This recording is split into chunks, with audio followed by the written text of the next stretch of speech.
what is your wisdom about that under, how could we call them? Under every problem we face, uh, in my experience, the problem is not the problem. Mhm. Underneath, quite often, when we go into these experiences, we realize that underneath there is a certain gift to be given. Mhm.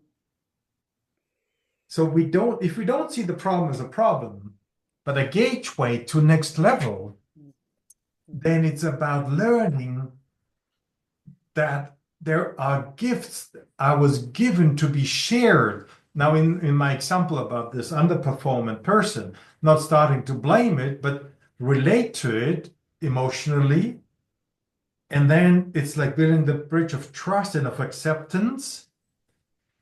And then asking the question, what do I need to give rather than take? What will help the team go forward? What's missing that I can give? So, what is your wisdom about this idea, you know, turning I'm lacking of something rather than no, there's everything within, all the resources you said. Yeah. Well, you're pointing to two beautiful ideas. I think the first notion is what you described as letting life teach you. So one of the things we're hoping to instill in leaders as a self-reflective practice is in a breakdown, whatever that breakdown might be, whether it's a breakdown in an initiative, in a project, in a relationship, to use every breakdown as an opportunity to point back inside and look and say, what's my part of this and what's mine to learn? And that practice of reading the book of life as a constant invitation to address what's unfinished, uncooked, and unconscious inside me means I'm constantly in a process of growing and maturing and expanding. And that's endlessly fascinating, endlessly rich, and has boundless potential for who I could become as a leader. So it's a very thrilling orientation. It's also more accurate. But the second thing you said, I think, is quite important and touching, which is if I stop looking through the lens of assessment and judgment at the people around me, trying to sort their strengths and their weaknesses, and instead I take a sort of psychologically informed lens, I would start to see that the things that look like executive derailers or dysfunctional behaviors are almost always early childhood survival strategies that were cultivated in a context in which that was the highest intelligence, that was the highest possibility for self-protection and to stay emotionally intact. But it's long past its sell-by date, meaning I'm using that behavior that I learned in childhood now, long after the threat is gone, and in an antiquated and unhelpful way. So then my orientation as a coach or a facilitator or a leader becomes, how can I help that person's lower the level of fear in their system so they're not defaulting to that survival strategy, and we free up their optionality for action and contribution to be in the present moment and not in the past. Part of the dilemma is we have historic trauma talking to historic trauma talking to historic trauma, and it's very hard to hear anybody. Um, and I do think that's, usually what's happening not only in top teams, but as you said, in board conversations, all the more pressurized by the fact that people are being asked to create short-term value all the time, makes it very hard to see the far horizon. And it makes it more likely that people will short circuit into these defensive patterns. My friend Michelle Brody wrote a wonderful book called Own Your Armor that is a resource for top teams to start looking at how their childhood defense behaviors show up in team dynamics and to free up the space to be more productive. And I think that investing in team coaching in that way is a tremendous thing. It's a very immediate intervention. It has immediate impact and benefit to any team I've ever worked with. Just to get a little bit more aware of one another's survival patterns and how to call each other out of them. I want to spend the last couple of minutes Mm. to go a little bit deeper in the area that you investigate and explore more of the trauma-informed leadership Mm. and find words and explanations and connections for us to understand the profound wisdom that is behind it and how much resources we can open up. So maybe you want to share a little bit about that wisdom. Yeah, thank you for that question, Stefan. You know, I've had the privilege of being a leadership coach and consultant for almost 30 years. And when I started my practice, most of the emphasis in the domain of coaching was on behavioral change. And most of the interventions were at the level of cognitive awareness of behavioral choice A over behavioral choice B. And then there was a movement about 20 years ago to deepen the lens of looking to be starting to understand what were the mindsets or frames or paradigms or mental models that were shaping people's behavior. So we started going a little bit deeper. And then the lens got a bit deeper. What do we mean by mental model? We don't just mean ideas or paradigms or ways of intellectually understanding a context. We have to also be paying attention to the emotions and the fears and the relational needs and the unmet needs that are underneath the mental models that produce the behavior. So you can see there's like a growing awareness that what's shaping executive interaction is sourcing from something psychological, from something deeper than just cognition.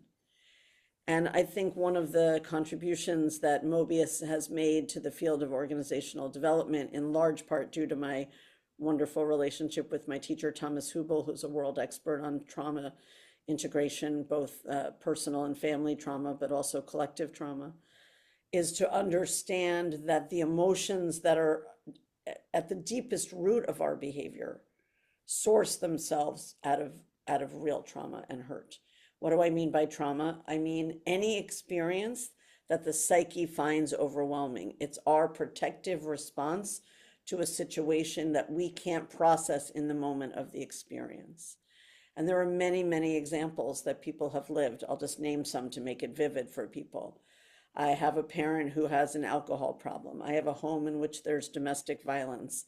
I get asked too early to go to boarding school before I really can care for myself. I get bullied on the playground. I have a disability. My family has a loss that creates so much grief that my parents don't have an ability to nurture me. I grow up in a context of war and violence, and I'm constantly seeing things that my mind can't metabolize as a child.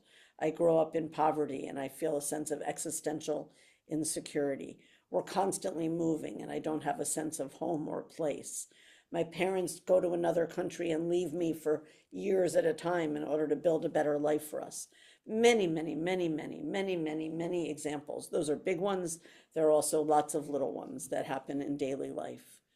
And because all of that is unprocessed, we build organizations that have trauma symptoms in their fabric.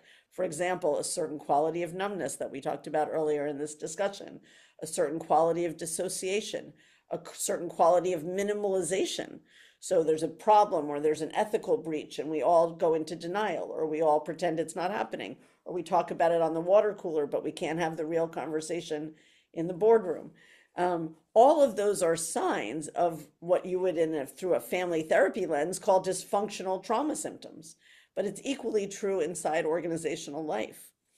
So what it means to be a trauma-informed leader is two things. One, I understand the prevalence of trauma as a driving force in organizational dynamics. That's one. And two, I have a sensitivity to my own trauma responses so that I don't enact them, but I actually manage them in an effective way. I'm not contributing to the spiraling, escalating trauma symptoms around me. I'm bringing clear, fresh water to the conversation. And that's why I think the healing journey is such an important one for a transformational leader. Bringing fresh water to the conversation. That's beautiful. and so simple as, you know, most people when we enter a meeting or a discussion, we're just jumping out an old meeting, not being there yet, being present, and bringing not fresh water but old water. And then we bring the super old water from our trauma. So Yeah, the most beautiful description I know of this comes from another teacher of mine, Shai Tubali, who describes the heart chakra as having three layers.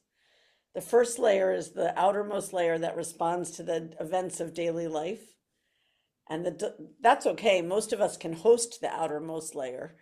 But the dilemma of that is that the outermost layer reverberates on the middle layer, which is the historic, long held hurts and fears that get activated by current events and trigger us into being less skillful. But the good news is, to your point earlier about our natural resource, the innermost layer of the heart is untouched by that trauma and is a constant wellspring of possibility, of love, of open-heartedness, and of, fresh water. So we have to help people to tap into that. yeah, very interesting about this idea and this concept about three layers. I haven't heard about these before, but it's so enticing to know that there is a very vulnerable yet enticing and energetic, pure resource that's available. And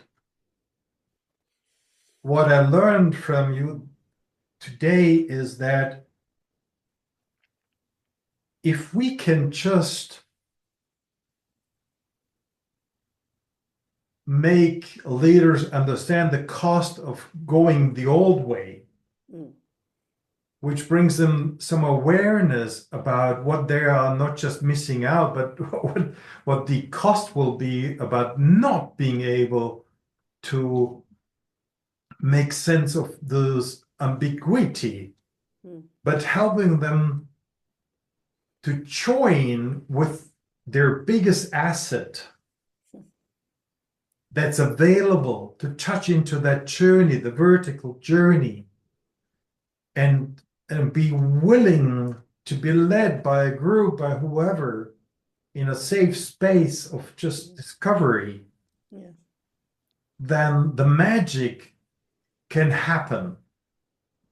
And the magic is not about fixing, the magic is about realizing there's a much deeper and broader knowing that brings wealth and understanding and commitment and connectedness to everyone. So everybody's going to feel safe and wants to explore the greater version of himself. Mm. It's so utterly infectious and delicious to hear you get ignited with that, Stefan. It's my experience that if a team will take a few days to go on that journey of discovery together, that magic is the inevitable outcome of that investment. And it looks a lot like people coming back into their heart, coming back into their life force, coming back into the threshold of their possibilities. It's a joyful journey, reliably so, and I think naturally, organically so. Wonderful. Amy, I'm so thankful for a meaningful conversation. As am I. uh, that we could maybe open up a new space, a new realm that's so joyful and resourceful, and that we share our gifts out there for everybody to access it, and that we collectively step up to that who we really are. And I know you are at the forefront of leading that way. And hope next time we will meet in person I'm looking somewhere very on much this forward. planet. I'm looking very much forward. And maybe I would just close by saying, Stefan, that I do believe our generation is being asked to take a pause, a collective pause right now, and seek wisdom and seek compassion and seek generosity in a fresh way, in a new way. And I hope that this conversation will have inspired people to take one step in that direction. Thank you so much, Amy. So take care and hopefully see you sometime soon in Wonderful. person. Thank you, everybody, for listening. Thank you.